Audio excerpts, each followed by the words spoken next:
Frank Marburg is somebody that, everybody in South Africa in the film and television industry at some point would have kind of met with him in some way, form or another. But I decided to give him a visit because he has a magic light box. Hey Bernard, how's it, man? Isaac? Oh geez, I'm falling over your things over here. That's that big bloody camera there. Where is Frank? He's always hiding here somewhere, I know. He's somewhere here. In the spot. Frank, how are you? I brought you something. What, oversized cupcake? An oversized. That's a cool cake. That comes from Olivia's, by the way, in Northcliff. Nothing wrong. Cherry. Nothing wrong. My favourite cherry. Yeah. How did you know? Is it? I didn't know that. Actually, the universe speaks, does it? Well, you go guru on me, are you? Yeah, but listen, this is really, I just want to say thank you so much for what you've meant in my life, and I'm telling you, many guys in the industry. Okay. Today, one of the reasons why I'm here is because I heard that you have a magic light box, and I want to just go and find out a bit more about your magic light box. Okay.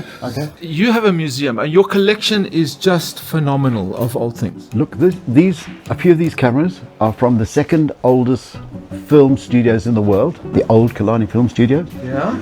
There's a camera that came into their inventory in 1918. It's a hand crank Bell & Howell 2709. I started in the industry in 69.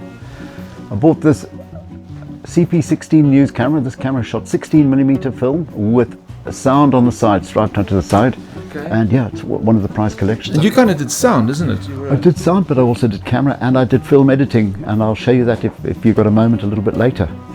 Over here we've got African Mirror. It was a newsreel here before we had television. Oh, right. And I've got 3 of these African Mirror cameras. And if you come around here, Wow. here we've got some more cameras from AFP, African Film Productions. Wow. Was Killarney Film Studios. That's the old Killarney sign from 1913 that was in the original Killarney where the Killarney Mall is now. I just want to backtrack a little bit because I'm just now curious because you had, like I said, I remember it was Megas Vision digital film. Then you sold digital film and you said, "That's it, I'm done." And you went back to England and you had in those little lanes and you settled down there. But then you came back to South Africa. Why would you do such a thing? I had a lot of clients that kept me coming over, helping them out, sorting out technical challenges on jobs and shoots and that type of thing. So yeah, and also I'm a Pretoria boy. I went to Pretoria Boys High School, like others that we don't mention. Wish I could have them back in the country. Okay. Yeah, no, that's my. And so you came back, and now you've got a whole team of guys supporting you here, and you're bigger than you ever were before. That's true. We 19 of us, and we run 7 days a week, 7 to 7. That's essentially in the higher business, isn't it? Higher business, mainly social media. The world has gone social media, so a good 70% of our work is influencers, brand managers, agencies that deal with that type of work. That's the space we're in. Now we're getting to where I started with this, the magic light box. Please go and show us what that's all about. Magic light box. Come with me. Back in the 1890s, the first projector systems were called magic lanterns and magic light boxes. Here is a Bellows camera. Here's a Thornton big card on which you take a slide photograph. Yes. The slide photograph would then be developed and hand tinted and hand painted in. But let's just talk about what is actually happening over here for the layman now. So the light from him, he's emulating, and that is going through the lens. Through the lens. And it's coming onto the emulsion over here? Of a glass plate. Okay. That's right. So you'll have that ground glass to set your shot up with to start off with. Yes. Then you'd black it out, you'd put your emulsion coated 4x5 glass plate on there, you'd take the picture, expose it, process it, and then you'd put it in the magic light box. So why was it called a magic light box in those days, hey? What a wonderful thing. What is that? What is that? Projector? That is a projector. Yes. So what happened is you'd go and you'd take half a dozen slides of your family, of buildings, of advertising material, whatever it was, and then you'd project that in a darkened room. I would assume it's very similar within 35mm film in the old days. Yeah, 35 film came out a little bit later, and that was vertically projected through a projector. and you'd watch that in a cinema. This would be one slide at a time. Aha, so I suppose with 35 we're just taking a lot of photograph. 16 frames per second at that stage, and then when sound came out, 24 frames per second. Okay. You don't have any of that old film around by any chance? Do you want to see it? Yeah, let's go and have a look. Over here we've got old 35mm blimp silent cameras. So these are from this particular one's from the 60s. That's huge, eh? Oh wait, there we go. There we can see very clearly. That's You can right. see very clearly the film against the light. Ah, I got it. Yes. And here's JC, and JC is at the moment just splicing some film together. Right. And there's a film shot in the. Okay, so the film is loaded here, it looks like. That's right. And it is, oh, there we go. It's going through there. And over there. And this is obviously all this audio here, like here. Channel 1, Channel 2, which is magnetic audio. Magnetic audio gets cut to the film. So you sync it up. Do you still have some of those? Everybody knows those big old cameras that just sit on our shoulders. Do you have any of those in your? Oh, yes. Let's go and have a look. Right, you want to see one of the old tube cameras from the 1880s? Please, I'm very surprised. Perhaps that even you've still- 1980s? I'm surprised you've still got an old tube camera here. Yep, here's a Hitachi camera from 1987, something that probably lived a long time on your shoulder. Do you remember? I have filmed on one of those cameras. Yes, I have. Okay. And then you had a separate recorder which weighed But another. wait a minute. But from the tube camera. Yes. But actually, listen. I'm very curious to know, how was that thing? We've just seen that it was a piece of film that was exposing. That's right.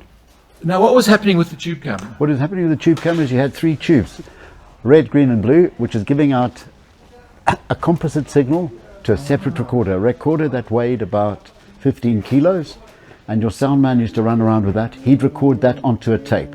Okay. That tape could be U-matic, Betacam, something like that. So I'm assuming that the light then was energizing or was coming onto That's right. through Three tubes or through a something. prism. And then they were from mixing it to give us correct, color. to give us color, and that was coming out and being recorded on a separate recorder. But then it changed.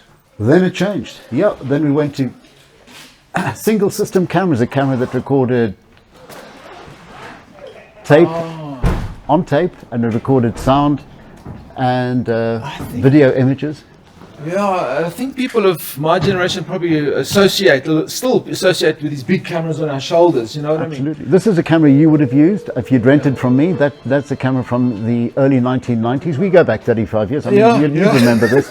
And yeah, definitely do. that's the old BVP 550. Here's a BVW 400. Oh, that was a monster of a camera. Beautiful, eh? Absolutely, and the Rolls Royce of its It day. was light as well. Yeah. Do you know that my second camera I bought from you, it was a Panasonic. throwaway puppy, a Panasonic 200 something or Don't another. be too hard on the Panasonics. It made lekker pictures. Got me into the industry. Oh, look at that.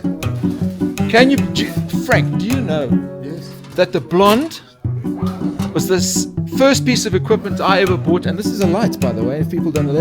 They all hear about the Blondes, the people that aren't in the industry, and then of course, redhead. now you know what a redhead is. That's right, a 1,000 watt light, 850 watts, and that's 1,000 watts. These days, we're using 1/8 of that power. There's an LED light over here, and this uses 120 watts. So it gives out unbelievable amount of light at 1/8 of the power that you previously were using. Yeah. Times have seriously changed, but it's awesome though. Brendan, look, you're absolutely right. Things have changed totally. These days we run a lot of digital tailoring. Here are a couple of gimbal rigs. There's a gimbal there. There's a gimbal there. It allows you to run around with the camera and have very, very stable pictures. That's it, guys. This is. How many years? How long has it been now? Too long. Too long. This industry is so complicated, but I really hope that I've given you a little bit of a taste of what happens behind the scenes, and it is no surprise why this business is called the Magic Light Box. Frank's daughter Sam has just arrived. I promised you a hug. I promised you a hug. There you go. Jeez. Oh, Really a camera? oh yes, of course that's a camera. I'm I stopped surprised at you are Digital Peter surprised. Pan. I wouldn't know what that was. That is funny after what we've been all discussing.